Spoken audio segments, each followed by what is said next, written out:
We stay in it till it's over. The 5-9 New York Giants are on the road this week, their postseason hopes growing dimmer, off to Baltimore to take on the 9-5 Ravens, who are going in the opposite direction in their playoff quest. Jackson throws end zone, and it is caught for the touchdown. Lamar Jackson threw 3 TD passes last week, put up a passer rating over 130, his 3rd game in a row with a rating over 100. He throws on the run to the end zone, and it is caught. Baltimore's top-ranked run game contributed as well, even if it wasn't as electric as it was the week before.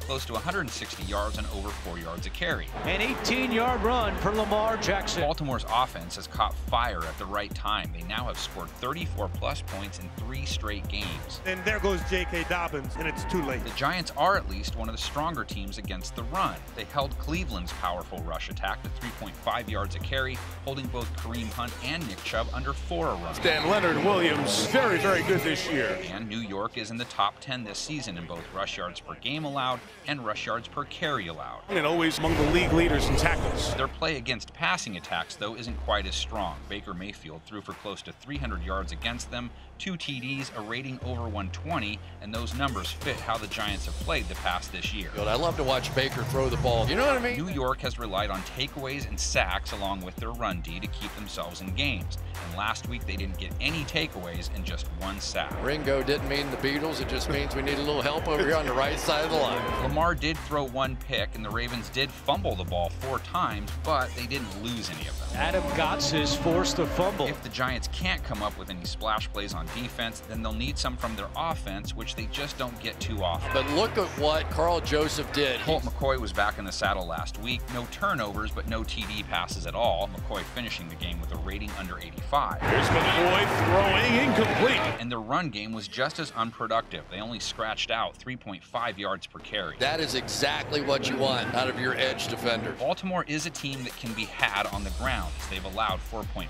per run this season. And Robinson still going to the 40. However, they are coming off a strong showing against 1,000-yard rusher James Robinson, holding him to 2.2 yards a run. And Robinson is taken down. Their pass defense wasn't quite as sharp, though. Gardner Minshew completing 22 of his 29 attempts, 2 TDs, a rating over 120. Oh, what a catch! And a touchdown! But the Ravens did spend a lot of up-close and personal time with Minshew as they sacked him 5 times. Down he goes! It's a safety! And giving up QB sacks has been a problem for the Giants, and it doesn't matter who is taking the snaps. Only 4 teams have allowed more than the G-men this year. This was a meeting at the quarterback right there. So you've got 2 teams outside of the playoff picture trying to sneak in with 2 weeks to play. That basically makes this a playoff game, because the loser is done. Which squad is going to keep hope alive? Predictions, analysis into the comments section. We'll splash ours across the screen for you. Lamar, good protection by the offensive line. He's going to step up, and he throws on the run to the end zone, and it is caught for a touchdown, and that is Dez Bryant. Extra man on the rush, pass is downfield and caught. Tate